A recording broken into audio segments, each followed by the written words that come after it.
Hey, out there in Walter Latham TV land, this is D.L. Hughley with another episode of Notes from the G.E.D section.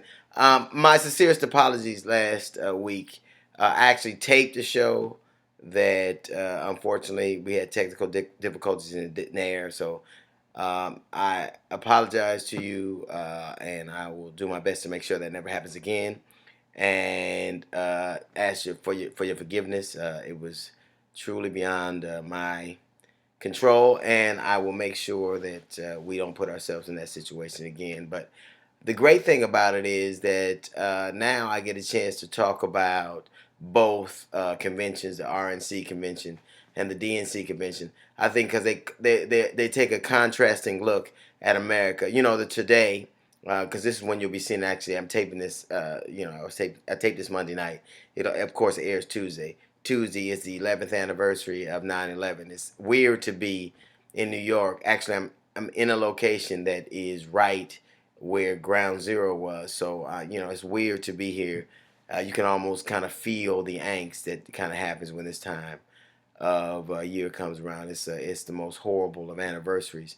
But it also, interestingly enough, it comes on the heels of two political parties having their conventions, and it really kind of demonstrates where we are as a country. I think the Republican National Convention was full of fearful, hate mongering, older people who were very dour and who were very. It's almost like I think the Republican Party is kind of like a jilted lover who prays that the girl that left him does so bad that she has to come back to him.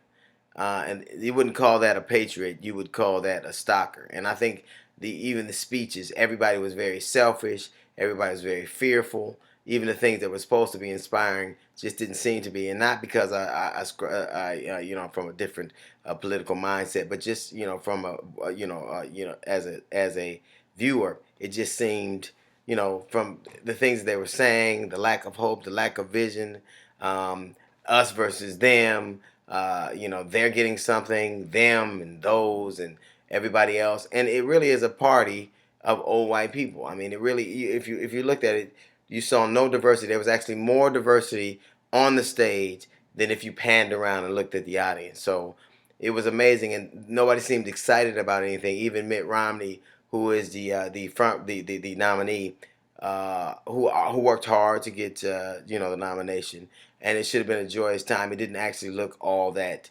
exciting. It looked like it was kind of an uneasy alliance between an audience who clearly doesn't hasn't sparked to him and a man who feels a bit entitled to me.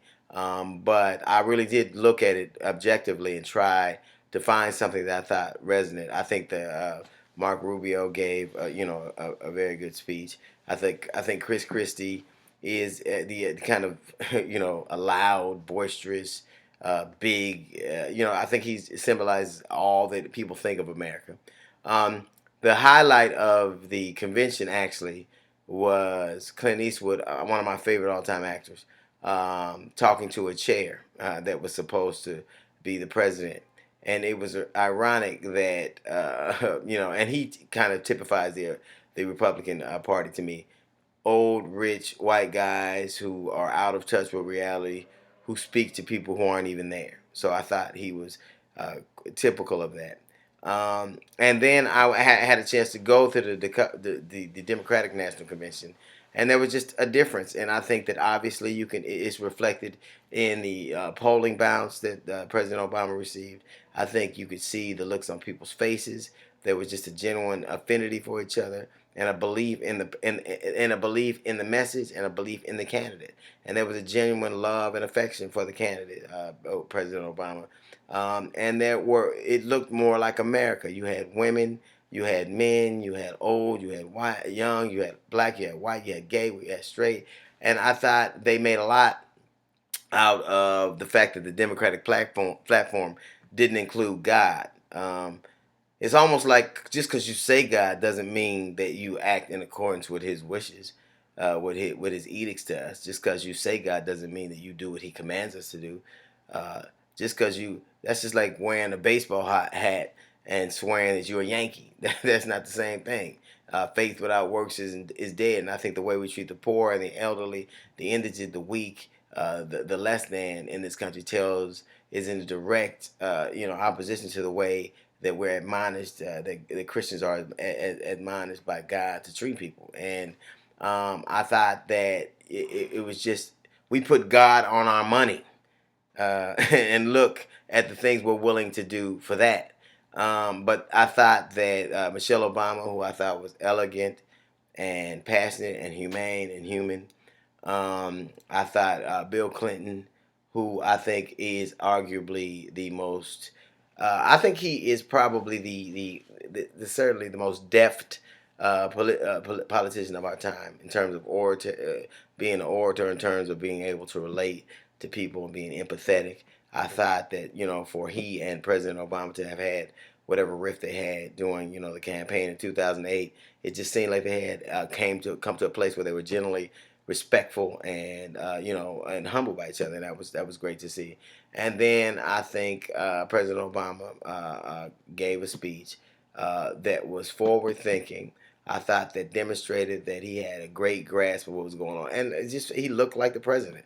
He looked confident and strong. He looked like he understood what the situation was. He looked like a man who had grown up in the office. He grew up. He had the experiences. He got a few ass whoopings. He understood that maybe you could see that this position, being in this position at this time, had knocked some of the naivety out of him. And I think out of a lot of people as a party, I think anybody who believed that the damage, the economic damage, and the political damage that was done to this country could be repaired in 3 years or 4 years was fooling themselves. Only children believe in fairy tales, and that was as great a fairy tale as the Tooth Fairy or Santa Claus. And I think adults, tend to have to see things as they really are. And anybody who believes that this situation could be turned around so swiftly must not know, or can't really comprehend how deep this ran, how systemic it was, and how much sacrifice and time and cohesiveness is going to take to get out of this. And I think that sacrifice is a word that we throw around, but very few of us are familiar with it. And I think all of us have a shared responsibility to either make this country what we say it is, or to kind of stop saying that we want this to be continue to be a great country. So I thought that the Democratic National Convention embodied all of that.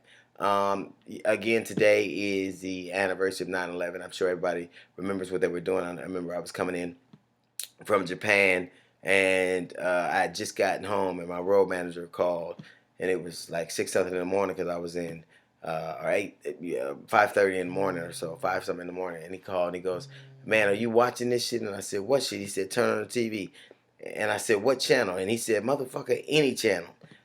When somebody says any channel, you know that that's a dire situation. I turned it on and watched the specter of 9/11 happen. I think every time it happens, all of us remember there are moments that you'll always have in your heart and your head.